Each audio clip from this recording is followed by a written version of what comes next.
Hello student. ठीक है, तो जैसा कि हम लोग अभी हम लोग थर्मोडायनेमिक्स का एक लास्ट पार्ट पढ़ रहे हैं जिसको हम कहते हैं थर्ड लॉ ऑफ थर्मोडायनेमिक्स। मैंने ऑलरेडी आपको दो लॉ बता दिया था। एक लॉ जो अपना पहला जो लॉ था वो एनर्जी को रिलेट कर रहा था। ठीक है, उसके हिसाब से एनर्जी नाइदर भी क्रिएटेड नॉर भी डिस्ट्रॉयड था। सेकेंड लॉ जो हमारा आया था वो एंट्रोपी को रिलेट कर रहा था। वो बोलता है ना, total entropy of the universe continuously आपका बढ़ते जाएगा बढ़ते जाएगा बढ़ते जाएगा। थर्ड लॉ भी हमारा एंट्रोपी को भी रिलेट कर रहा है। थर्ड लॉ जो है ना वो भी हमारा एंट्रोपी को रिलेट कर रहा है। मैंने आपको हमेशा बताया एंट्रोपी का मतलब होता है क्या, रैंडमनेस को तोड़ना। मतलब अगर डिस्टेंस बढ़ेगा तो वहाँ पे एंट्रोपी हमेशा बढ़ेगी, याद रखना। अगर डिस्टेंस बढ़ेगा तो वहाँ पे एंट्रोपी हमेशा बढ़ेगी। तो आप मुझे ये बताओ कि परफेक्ट सॉलिड है, हमने आइस का एंट्रोपी जीरो रखा था। अगर एक परफेक्ट क्रिस्टलाइन कंपाउंड है, एक परफेक्ट क्रिस्टलाइन अगर कंपाउंड है, बराबर है, तो वो कुछ अरेंजमेंट ऐसा होगा। वो अरेंजमेंट कुछ ऐसा होगा। अरेंजमेंट ऐसा होने का मतलब पार्टिकल के बीच में इंटरेक्शन बहुत ज्यादा हो रहा है। जब इंटरेक्शन बहुत ज्यादा हो रहा है तो क्या रैंडमनेस टूट रहेगा? नहीं, तो यहाँ पे एंट्रोपी हमेशा जीरो होगी, यहाँ पे एंट्रोपी हमेशा जीरो होगी। तो थर्ड लॉ ऑफ थर्मोडायनामिक्स हमेशा यही कहता है कि कोई भी प्योर क्रिस्टलाइन सब्सटेंस होता है, कोई भी प्योर क्रिस्टलाइन सब्सटेंस होता है, उसका जो एंट्रोपी है वो हमेशा जीरो होता है, उसका जो एंट्रोपी है वो हमेशा जीरो होता है।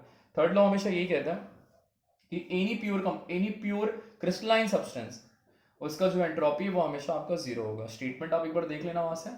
फिर से वही रिक्वेस्ट है, चैनल पे अगर आप नए हो तो प्लीज़ चैनल को सब्सक्राइब करो, और अगर वीडियो अच्छी लगे तो अपने दोस्तों के साथ इसको शेयर करो।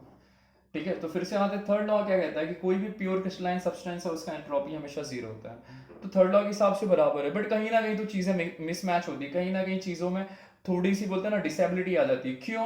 क्रिस्टलाइन कंपाउंड है, तो जब मैंने सॉलिड स्टेट आपको बताया था तो मैंने आपको बोला था सॉलिड स्टेट के अंदर कंपाउंड क्रिस्टलाइन होगा तो उसमें डिफेक्ट होगा। कंपाउंड अगर क्रिस्टलाइन होगा ना तो उसमें डिफेक्ट होगा। डिफेक्ट मतलब इसको वॉइड कहते हैं, इसको वॉइड कहते हैं। अगर फॉर एग्जांपल इसमें कोई कुछ मैंने इंप्योरिटी ऐड कर दी, मैंने ये दिखा रेड रेड मैंने आपको दिखा, ये मेरी इंप्योरिटीज है। परफेक्ट क्रिस्टलाइन है तो बीच में वॉइड छूटा है, वॉइड के अंदर इंप्योरिटीज एडजस्ट हो रही है, वॉइड के अंदर इंप्योरिटीज चली जा रही है। तो जैसी इंप्योरिटी जाएगी, जैसी इंप्योरिटी गई तो वो भी तो कुछ डिसऑर्डर क्रिएट करेगी, वो भी तो कुछ चीजें ऐसी कि आपस में रिपेल कर सकती है, आपस में और कॉम्पैक्ट बना सकती है। तो धीरे धीरे चीजों को डिसऑर्डर करती जाएगी, तो जैसे डिसऑर्डर करेंगे तो अरेंजमेंट कुछ ऐसा दिखाई देगा।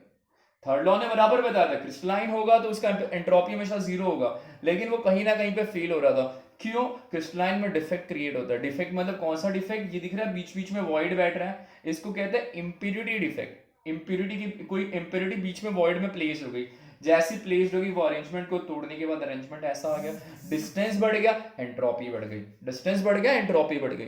ठीक है, तो थर्ड लॉ हमेशा आप ये स्टेटमेंट के हिसाब से ये लिखना, थर्ड लॉ कहीं ना कहीं से आगे फेल हुआ था। एम्पिरिटी वाले कॉन्सेप्ट को उसने अच्छे से एक्सप्लेन नहीं किया था। एक्सप्लेन करने के बाद मैंने आपको बता दिया एम्पिरिटी बैठेगा एंट्रोपी बढ़ेगी, पार्टिकल का रैंडमनेस टूटेगा, ऐसा हो जाएगा। ऐसा नहीं होता है कि एंट्रोपी करने के लिए मैं यहाँ पर टेम्परेचर अप्लाई करूँ तो लिक्विड में कन्वर्ट होगा, डिसऑर्डर होगा।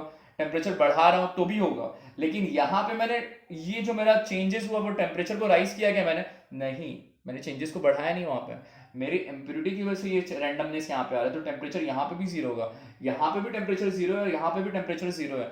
यहाँ पे भी मेरा हीट जो भी मैंने डाला था हीट अप्लाई नहीं किया, यहाँ पे भी मैंने हीट अप्लाई नहीं किया, यहाँ पे दोनों में मेरा टेम्परेचर जीरो है। खाली अरेंजमेंट ऐसा क्यों हुआ? इम्प्योरिटीज की वजह से। अरेंजमेंट ऐसा क्यों हो रहा है?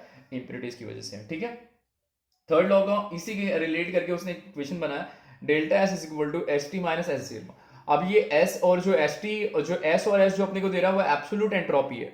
ये जो इक्वेशन हम लोग ने जो निकाला ना, ये जो चीज निकाला ना इम्प्योरिटीज की वजह से, जो चीज जो निकाला उसको हम रेसिड्यूअल एंट्रोपी भी कहते हैं, उस चीज को हम रेसिड्यूअल एंट्रोपी भी कहते हैं। रेसिड्यूअल एंट्रोपी कहाँ से आया? इम्प्योरिटीज की वजह से आया। कहाँ से आया?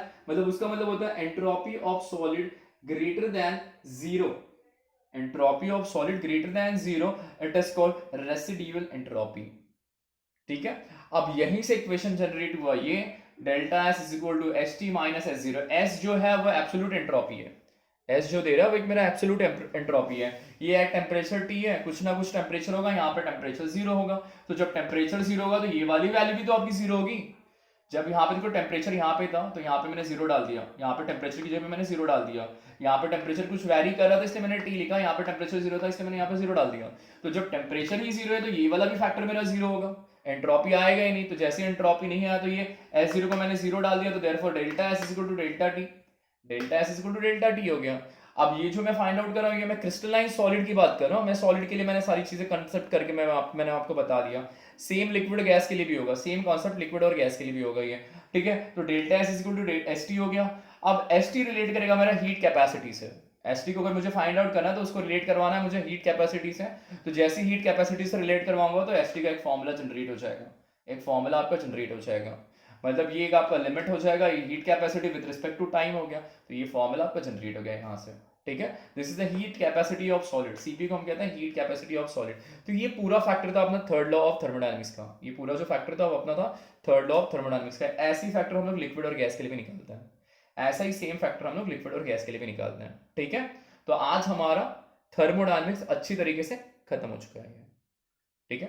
फिर से वही, अगर आप चैनल पे नए हो तो वीडियो को लाइक तो करोगे आप, और इसको चैनल को सब्सक्राइब करो, और अगर अच्छी लगे तो अपने दोस्तों के साथ इसको शेयर करो। एक जाते जाते कॉन्सेप्ट आपके लिए छोड़ते हुए जा रहा हूँ, आपको ना मोलार एंट्रोपी क्या होता है वो आपको पढ़ना है, बस छोटा सा टॉपिक है molar entropy. Molar entropy relate किससे करेगा, entropy of one mole of the substance, एक मोल का जो एंट्रोपी होता है उसको मोलार एंट्रोपी कहते हैं। उसके थोड़े से कॉन्सेप्ट हैं वो आप पढ़ लेना, चैप्टर आपका खत्म हो जाएगा, ठीक है।